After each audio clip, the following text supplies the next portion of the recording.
Achmed Abdullah was an American writer of adventure and fantasy who asserted his real name was Alexander Nikolaevich Romanov, and that he was the son of a Romanov prince and a princess of the House of Durani, the royal house of Afghanistan. Thus his early biography should be taken with several cratefuls of salt. Born in Yalta in 1881, the supposed son of Grand Duke Nicholas Romanov and Princess Nur Mahal Durrani, he was educated at Eton and Oxford before joining the British Army. He served in India, Afghanistan, Tibet, China, Turkey and Africa. In the 1910s he emigrated to the US, becoming a Hollywood screenwriter and playwright. In 1913 he married Irene Bainbridge, the two divorcing in 1918. In 1924 he married literary agent Jean Wick, who died in 1939. A year later he married Rosemary Agnes Dolan. He died in New York in 1945. He began publishing in 1914, writing stories of adventure and fantasy in exotic locations like China and the Middle East. He is most well known for the screenplay of the 1924 film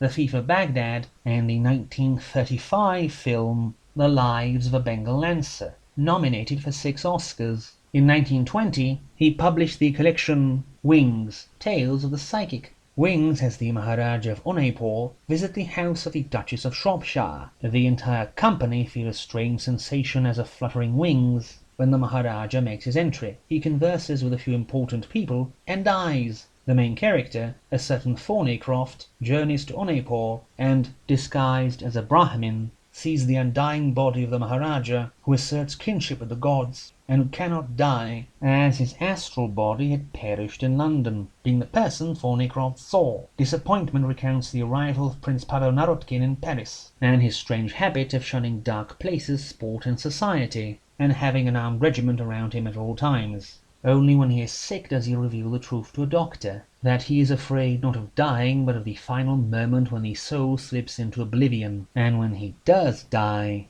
well, let's say he finds death disappointing. Another very good ending, this one.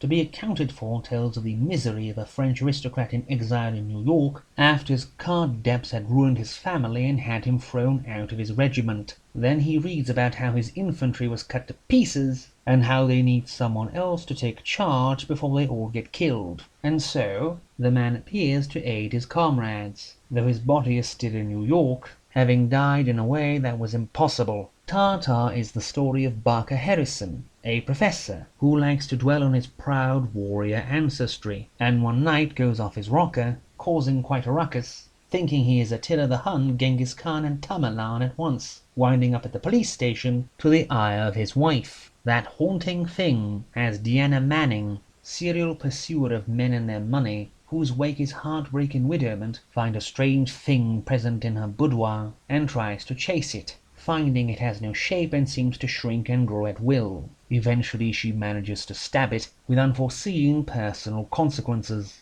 Silence is the tragic story of love, betrayal, mistrust and death which befalls the hearth of a marquis who married a Corsican woman, and whom the people of Corsica hated and mistrusted, leaving him betrayed and beaten, before an earthquake destroyed his chateau, killing his wife. But there is another surprise for the poor man once he does unearth her body, which makes him ask a specific question of everyone he meets, on a never-ending quest for answers. Fear has Stuart McGregor fear the vengeance of Farragut Hutchison, whom he cheated in a game of cards, set to determine who would die a horrible slow death, consisting of knives, ants and honey, for desecrating a Bokotto idol, a fear that has held him paralyzed for a decade, until he receives a package from Africa. A good collection overall.